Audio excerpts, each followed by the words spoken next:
পণ্যবাহী লরিতে 1 কুইন্টালেরও বেশি গাঁজা উদ্ধার, গ্রেপ্তার চালক। পশ্চিম মেদিনীপুর জেলার বেলদা থানার পুলিশের বড় সাফল্য। গোপন সূত্রে পাওয়া তথ্যের ভিত্তিতে বিপুল পরিমাণ গাঁজা পাচারের চেষ্টা বানচাল করল পুলিশ। ঘটনায় একটি পণ্যবাহী লরির চালককে গ্রেপ্তার করা হয়েছে। উদ্ধার হয়েছে 1 কুইন্টালেরও বেশি গাঁজা। পুলিশ সূত্রে জানা গিয়েছে, ওড়িশার দিক থেকে একটি পণ্যবাহী লরিতে অন্যান্য পরিবহন সামগ্রীর আড়ালে বিপুল পরিমাণ গাঁজা পাচার করা হচ্ছে। খবর পাওয়ার পরই বেলদা থানার পুলিশ 16 নম্বর জাতীয় সড়কের শ্যামপুরা এলাকায় নাকা চেকিং শুরু করে। সন্দেহজনক একটি লরিকে থামিয়ে তল্লাশি চালানো হয়। অভিযানে উপস্থিত ছিলেন বেলদার এসডিপিও আনন্দ মণ্ডল। এছাড়াও ঘটনাস্থলে পৌঁছন দাঁতন থানার আইসি সুবীর মাঝি এবং বেলদা থানার ওসি ভাস্কর দেবনাথ। তাদের নেতৃত্বে লরিটিতে দীর্ঘক্ষণ তল্লাশি চালানো হয়। তল্লাশির সময় প্রথমে লরিতে থাকা অন্যান্য পরিবহন সামগ্রী পরীক্ষা করা হয়।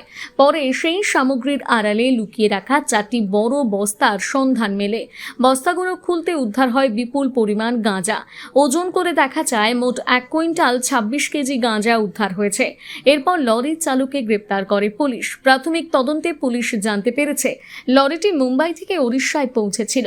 সেখান থেকে গাঁজা বোঝাই করে কলকাতার উদ্দেশ্যে রওনা দেয়।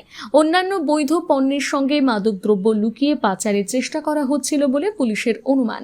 তবে এই পাচার চক্রের সঙ্গে আর কারা জড়িত এবং গাঁজার চূড়ান্ত গন্তব্য কোথায় ছিল তা খতিয়ে দেখা হচ্ছে। ধৃত চালককে জিজ্ঞাসাবাদ করে পাচার চক্রের মূল হোতাদের সম্পর্কে তথ্য সংগ্রহের চেষ্টা করছে তদন্তকারী আধিকারিকরা। পুলিশ মনে করছে এই ঘটনার সঙ্গে আন্তঃরাজ্য মাদক পাচার চক্রের যোগ থাকতে পারে। সেই দিকটি গুরুত্ব দিয়ে তদন্ত করা হচ্ছে। উদ্ধার হওয়া গাঁজা বাজেয়াপ্ত করে নির্দিষ্ট ধারায় মামলা রুজু করেছে বেলদা থানার পুলিশ। ধৃত অভিযুক্তকে আজ মেদিনীপুর জেলা আদালতে তোলা হয়েছে।